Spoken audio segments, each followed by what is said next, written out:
Welcome back to On the Mind. I'm Austin, I'm Duncan. and today we are going to have a time limit instead of a topic, but we will put the topic name in the video, whatever we touch on. So first, we're going to talk about Catalonia and its independence referendum. And I just want to put this out there that if you think our normal episodes are bad, we actually plan those in advance, so just wait until you hear this one. Right, so here's the 15-minute effort we're probably going to run over just to make sure we cut off on a tangible stream of thought, I guess, if we ever have one of those. But they had the independence referendum. Correct. And if I remember correctly, 43.2% of the population that was eligible to vote did.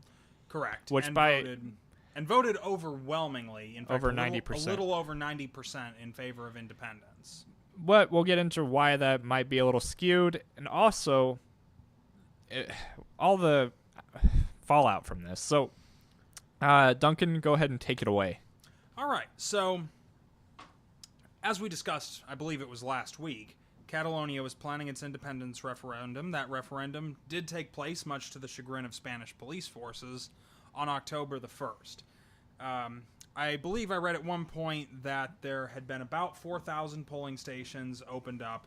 Several hundred were shut down at various points throughout the day, but were... I will say that the Spanish government claimed it was less than triple digits that were shut down, and the Catalonian government claimed it was in the several hundred. Right, about 300 was the statistic I saw that was presented by the Catalonian government. That's what I saw, too.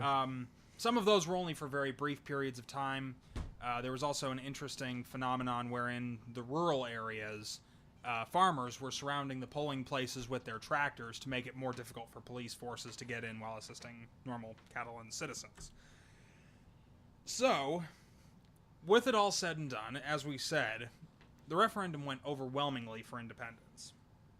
Now, what's interesting about that is that Spain absolutely screwed itself in this process. In the most fabulous ways, they made sure that this process would go against them. Correct. They introduced a level of selection bias into the process, banking on their ability to prevent the referendum from happening at all. So, by declaring it illegal and ensuring that Spanish police forces would be going around throughout the day trying to shut down the referendum, what they did was they ensured that anyone who actually recognized the legitimacy of Spain as the sovereign country under which Catalonia was one autonomous region would almost certainly stay home, because of course if you are obedient to the laws of the Spanish government, and the Spanish government declares that this vote is illegal, what are you going to do? You are not going to participate in the vote. So by failing to shut it down, what they ended up doing is actually playing rather a clever double game against themselves, if you want to look at it that way, wherein... I wouldn't say clever. I'd say that the Catalan independence movement would say it was very clever. They're MVP, if you will. Yes. So, interestingly enough, they managed to introduce a very high degree of selectivity bias into the population that actually went to the polls by ensuring that anyone who really believed in Spanish sovereignty wasn't going to go in the first place. Right, and the crackdown was pretty decent. I mean, there were hundreds injured. Over 900 is what I saw in total. Right. Now, in fairness, most of those were fairly minor injuries. I don't believe there were any deaths involved. At one point, and I think it was in one of the suburbs of Barcelona, but I could be wrong about this, police did open fire on a crowd with rubber bullets. A few people received some more serious injuries from that, as will happen with rubber bullets. So, the injuries ranged from moderate to mild. Fortunately, no one seems to have been very severely injured in all of this, which frankly is more or less good luck than any precaution on the state of the Spanish police. Pretty serious. I don't think the same thing would have happened in America. Anyway. Probably not. And more because of the environment here. Sure. So, looking at this, the implications are pretty huge for everything. Only one country, and it's not in Europe, has decided to say they will recognize the Catalan government. And I'll let Duncan tell you because it's something he likes to talk about. It is our personal favorite country, the country that has given more material for the On the Mind podcast per capita than any other nation in the world. Ladies and gentlemen, will you please give it up for Venezuela? I mean, that's right, the crappy little socialist country of South America, arguably one of the most naturally wealthy countries on Earth, reduced to extreme poverty by dependence on a corrupt socialist system, has in fact decided that if Catalonia declares independence, it will probably recognize. So that's interesting because they have a lot more going on at home that they should probably be focusing on, and it's not really going to help Catalonia at all. No. Speaking of things that's not going to help Catalonia at all, the European Union. Right. Doesn't want to piss off Spain. Well, actually, it's a little more than that. Really? I take it as they said, hey, that's your problem, Spain. Not exactly. Really? Here's the interesting thing, and this is one of the many failings that you see with the Eurozone in using a common currency. Because all of their economies are tied directly to the strength of the euro, the members of the European Union that use the euro, which currently excludes every nation but on a very temporary level, the United Kingdom and Denmark, which is still a permanent member, they have a vested interest in making sure that the euro remains strong, which will not occur if the Spanish economy collapses, which it almost certainly will if Catalonia leaves. Which, again, is a fifth of the Spanish economy. A fifth of the Spanish economy while representing only one of 17 autonomous regions within Spain. And that's kind of insane when you think about it. They are disproportionately represented economically. And let's not forget that they have their own culture, their own language, that's completely separate from Spanish culture and language. Correct. It's just kind of strange that more people aren't behind that for autonomy reasons.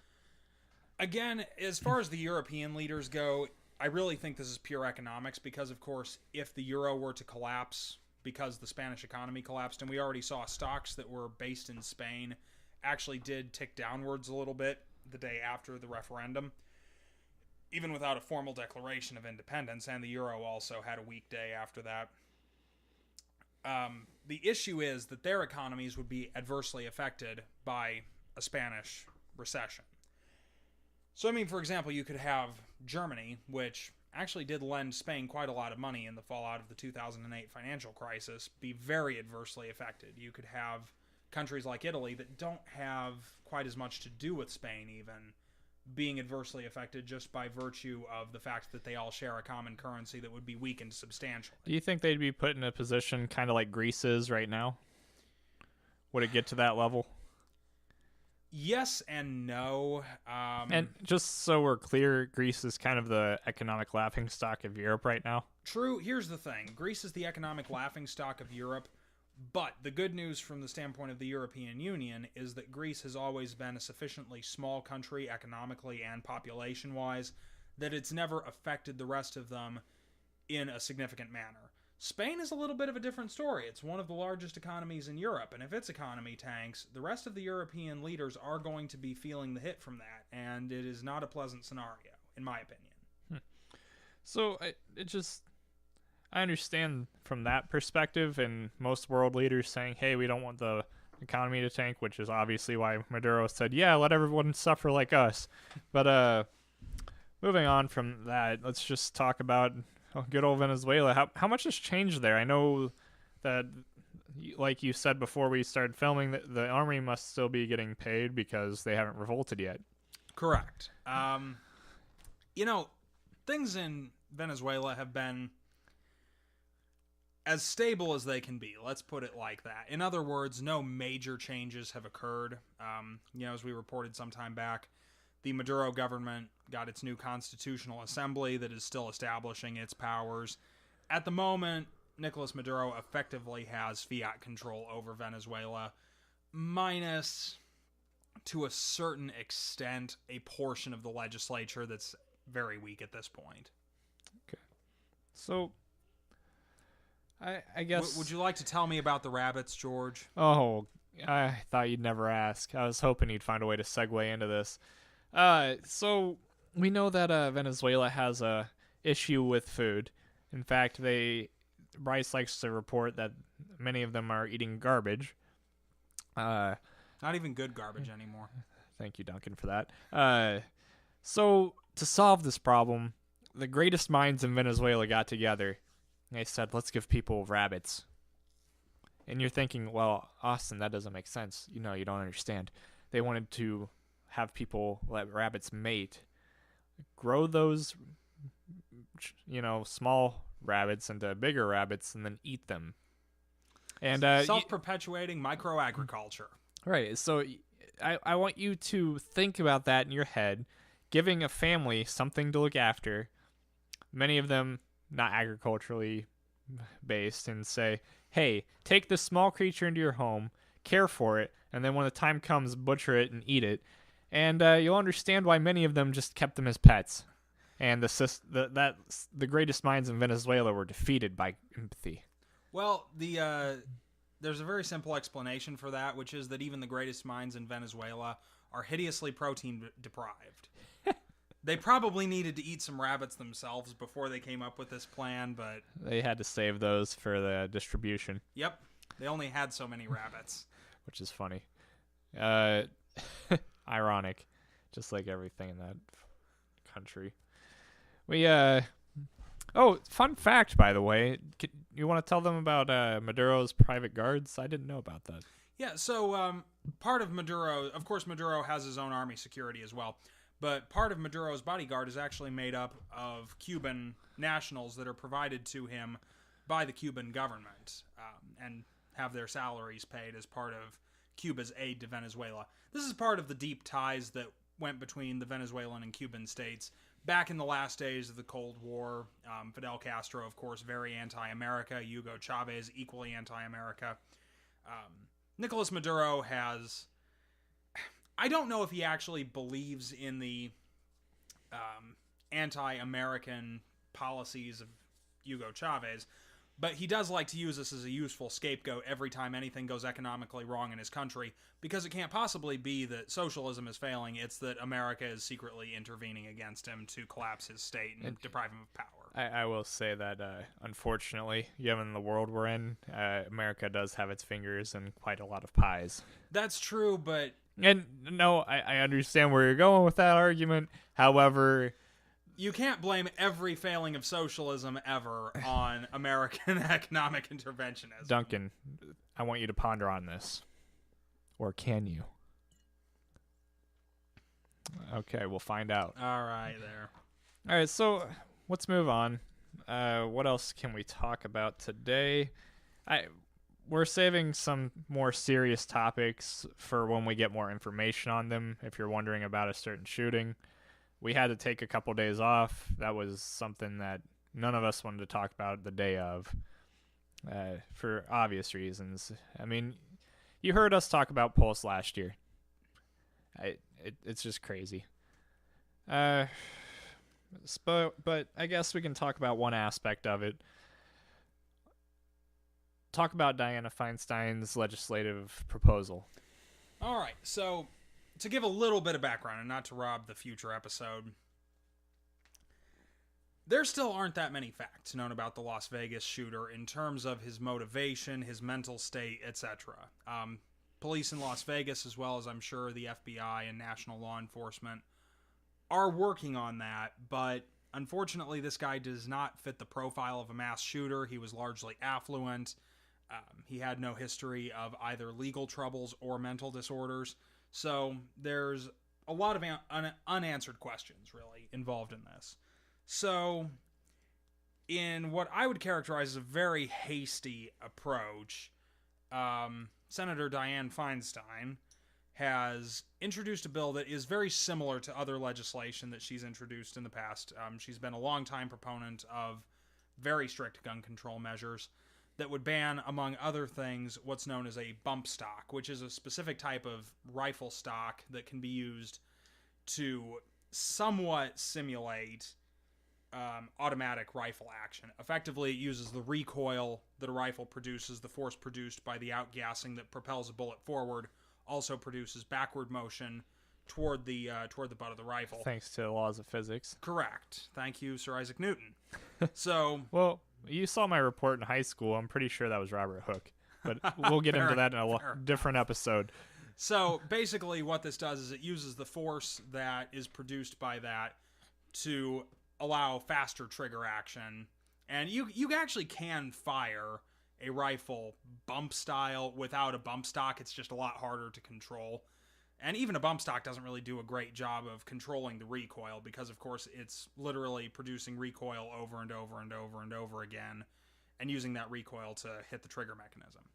So, again, this is a very hasty characterization of the situation because even though the Las Vegas shooter was found to have bump stocks on some of his rifles in his Las Vegas hotel room, the issue is he does seem to have actually had fully automatic weapons that were either fully automatic from the factory or modified at some later date for that purpose.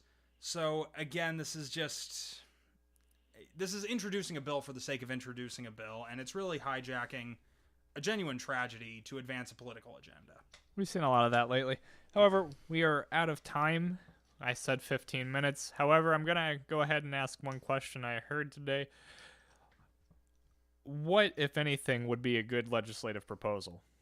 And you don't have to go into great detail. We can do that during the actual episode.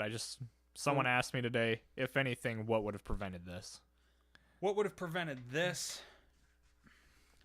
There's probably nothing you could do as far as the facts as I know them, and I want to make that stress clear. that. There are limited facts. There are a lot of variables that are still unknown, but as far as we know, this was a person with absolutely clean legal background and no mental health issues whatsoever. So I would say no matter what level of scrutiny you put people through, no matter how good the background checks were as far as reasonable legislative proposals, this was a person, and he's probably a very rare case, who would do something like this and simultaneously would have passed through even the most rigorous of background checks. So my answer would be that once in a while, even if you take good preventative measures, you're going to have exceptions that simply do slip through the cracks and you can't control everything. I would say that enhanced background checks are a good deterrent to most people who commit, because there's a certain profile of these people. And generally, they're people with troubled backgrounds, some history of mental illness, some history of lower-level criminal activity. I think there's a reasonable balance of background checks that does not invade too much the privacy and the ability of the citizen to purchase a firearm, and that would catch the majority of people who fit that profile. All right. Thanks, Duncan. Well, that's all the time we have tonight. Thanks for listening. If you like the video, please like it. We're trying to get on a regular schedule again. Thank you for, sticking with us. It just seems that we get hit by tragedies like this, and it kind of demoralizes us. If you have questions to ask, please ask away. You can even do it anonymously in the email I'll provide below. And anyway, anything else, Duncan? Have a great evening. Good night.